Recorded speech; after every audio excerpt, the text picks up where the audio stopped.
अर्थी मेरी सजा देना।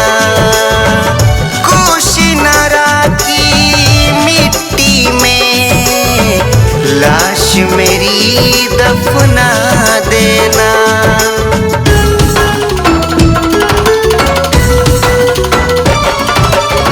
वैशाली के फूलों से बस अर्थी मेरी सजा देना। कुशीनरा की मिट्टी में लाश मेरी दफना देना। उस मिट्टी को समझ के चंदन, उस मिट्टी को समझ के चंदन माथे तिलक लगा देना। भंते जी मेरे मरने के बाद इतना तू करवा देना।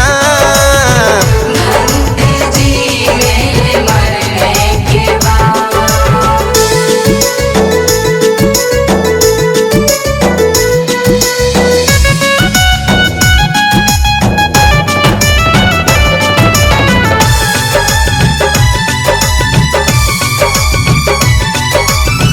अर्थी उठाने वालों से तुम पंचशील बुलवा लेना।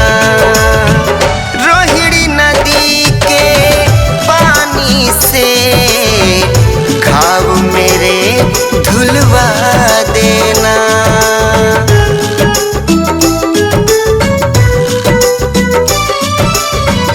अर्थी उठाने वालों से तुम पंचशील बुलवा लेना।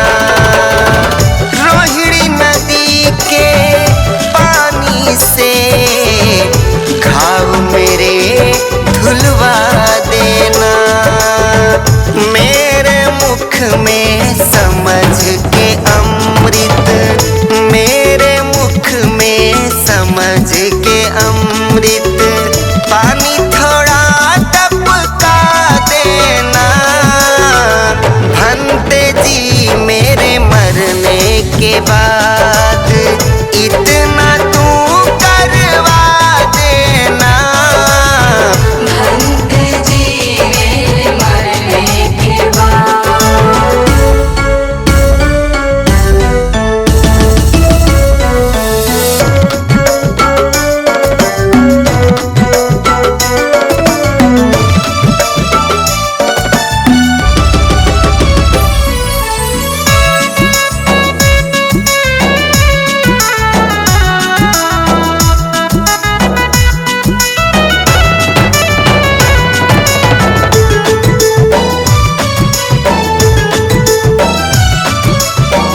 बुद्ध विहार के आगे जाकर अर्थी वहाँ टिका देना।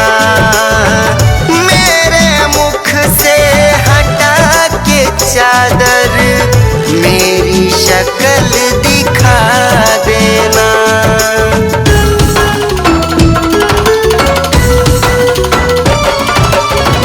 बुद्ध विहार के आगे जाकर अर्थी वहाँ टिका देना।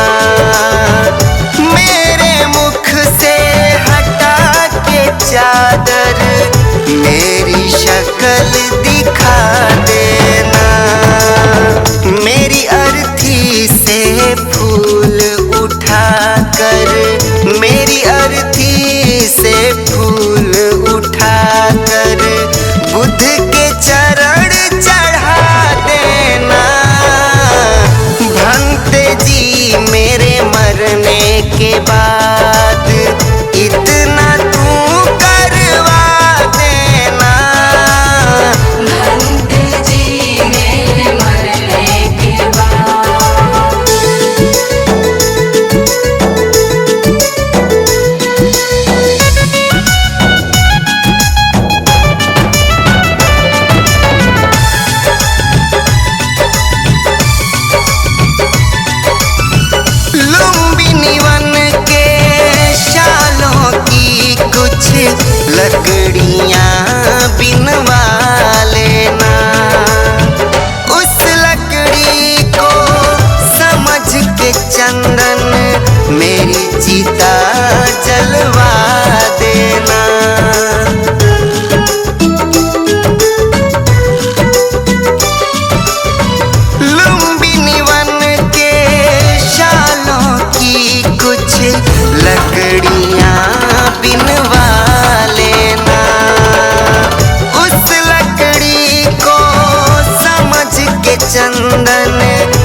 अशोक बोल कर, जय सम्राट अशोक बोल कर, चिता में आग लगा देना।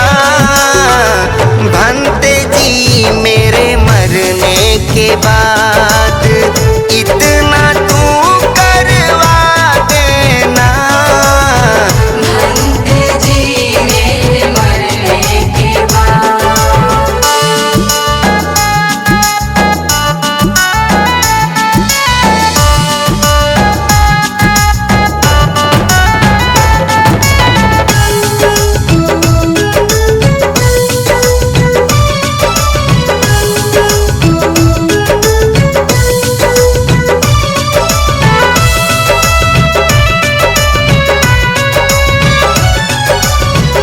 राख उठाकर मेरी तुम दीक्षा भूमि भिजवा देना। सम्राट अशोक के चरण पड़े थे, उसे वहाँ छिटवा देना।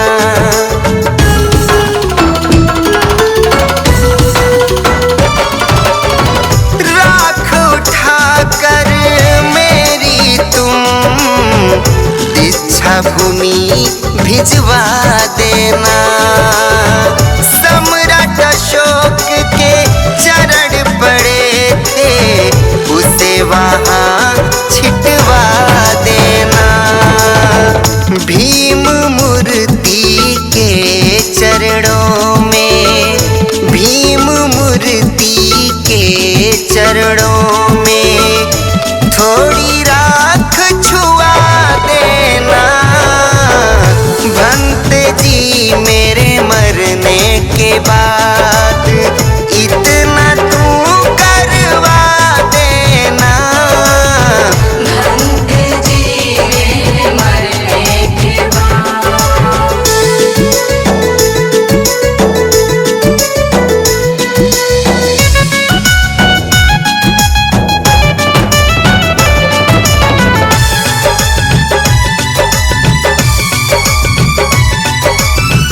पाँच रोज जब बीत जाए तब धम्मदान करवा देना। मेरी चिता की जगह जलाकर धूप दिया धरवा देना।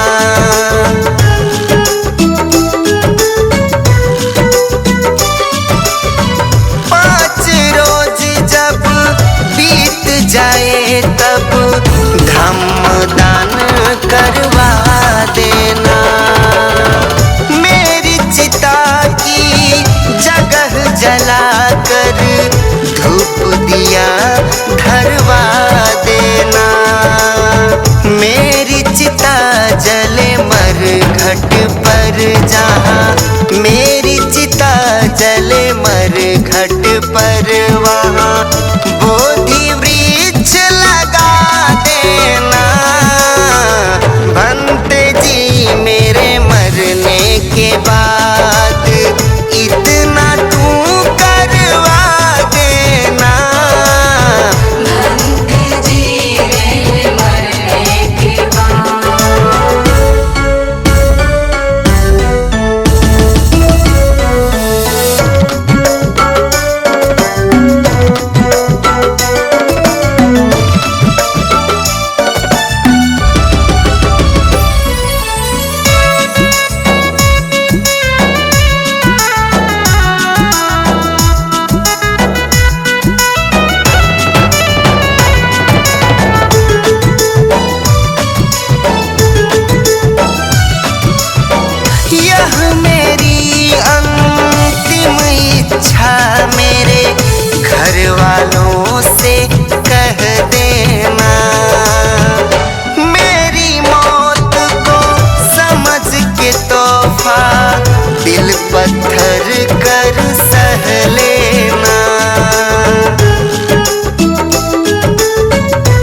कर सह लेना।